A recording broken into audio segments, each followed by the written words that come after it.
It was January 30th, 1962. The scene is a classroom in an all-girls school in a small village called Kasasa, which is located in present-day Tanzania. It's just an ordinary day. The girls chat and, as usual, laugh and joke around. One of the girls says something to her friend. It's funny, very funny, because the girl starts laughing loudly. Then two more girls join in the laughter, and after that, more girls start laughing, and they just can't stop. It's contagious, this laughter, and you could say it's possessing the girls. Soon, around 100 girls are laughing, rolling around, giggling uncontrollably. The contagion has started, and it's going to last a long time. It will leave this school and infect nearby villages. This will become known as the Laughing Plague, and it'll become part of the annals of unbelievable history. That intro sounds amusing, but this mad event was certainly no joke. Those girls couldn't study, they couldn't focus, they couldn't do much besides laugh. What's wrong with them, thought the teachers. When the students returned to their villages, the laughter would spread there,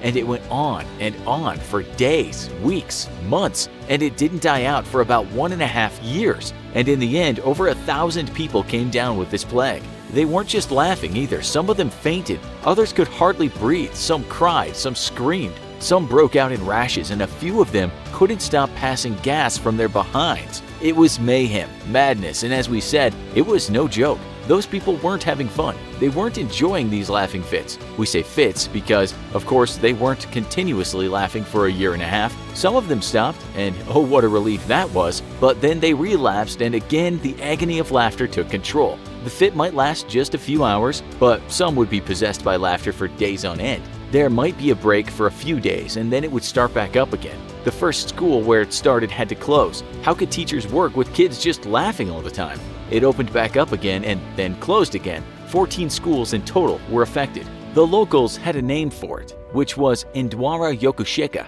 which translates as the illness of laughing. What you want to know is what caused this. What was behind this side-splitting malady that moved through this little bit of Africa? The answer, in short, is hysteria, and when hysteria happens to a lot of people at the same time, we call it mass hysteria. It can also be called mass psychogenic illness, or MPI. That basically means a group of people suddenly come down with the same thing, except no external cause can be found. Those girls and the other villagers hadn't just breathed in some toxin. Laughing gas hadn't been pumped into their environments. This was a psychological thing. But why did it happen? The leading theory is stress. You see, these people lived in a place called Tanganyika, and just before the laughter broke out, it had got its independence from the United Kingdom. Before the outbreak, the kids had complained that they felt stressed out about all the changes going on around them. There was also the stress of being away from home. The school where it first broke out was a Christian school, and some experts say that when the girls were faced with the new values of that school, it was hard, given that in their villages they had learned very different traditional values. In a way, their laughter could have been a result of that stress. It could have been a matter of cohesion, of people coming together, but in an unconscious way. In psychology, it might be called conversion, when some kind of anxiety is converted into something physical. That doesn't always have to be a mass thing. There have been cases of repressed anxiety just paralyzing a person's limb.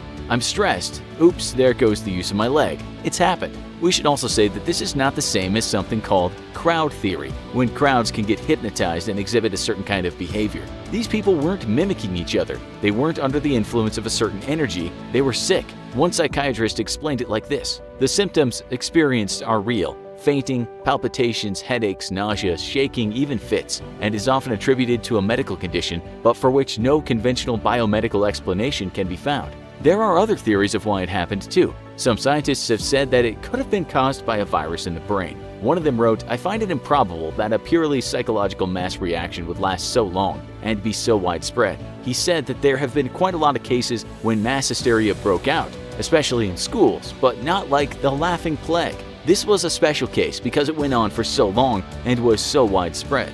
If you want another example of this, we can look at the same year, 1962, but this time it happened in the USA. It involved a whole bunch of workers in a textile factory, people who were all working in the dressmaking department. Around 60 workers suddenly came down with a mysterious bug. It would become known as the June bug.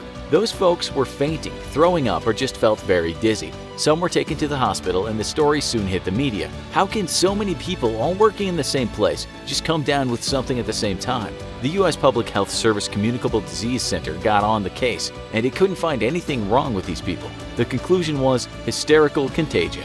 Interviews later revealed that those workers had been very stressed. Does it happen today, or is it a thing of the past? We found a recent case in Thailand where 21 girls at a school were affected by mass hysteria. These girls were screaming and crying while others had seizures, muscle spasms, or were hyperventilating. They were taken to a hospital and given some Valium. What was happening in their heads. But get this, the next day it happened again. The Thai doctor concluded that this was a case of mass psychogenic illness. We may never know what caused it. There are even stranger cases too, when people acted out as if they'd been possessed by a demon. Here's an excerpt from a 1979 news report describing mass hysteria in a Singapore school. Some cried, shivered, and started eating the grass and empty glasses. Others stared into empty space with open eyes while performing a Tai Chi type of dance movement.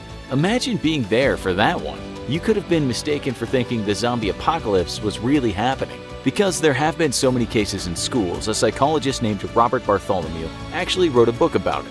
He said it seems to happen in schools that are very religiously devout or very conservative. When students are told to follow rigid rules, they can become anxious, frustrated, and this can be heavy on the mind. The affected students might feel powerless, and the hysteria could be a result of that. They just explode unconsciously, and it's contagious. He said one of the students might witness another just going over the edge, and then the others fall like dominoes. It's real though, not play acting, he said. I cannot stress enough that this is not a conscious process, and the girls are not faking it. This was weird, right? But we think we can top it. Here are 2 videos that we think you'll enjoy even more. Could the Black Death, the plague, happen again? And the disease that makes you dance until you die. Pick one. They're both worth it. Thanks for watching, and we'll see you next time.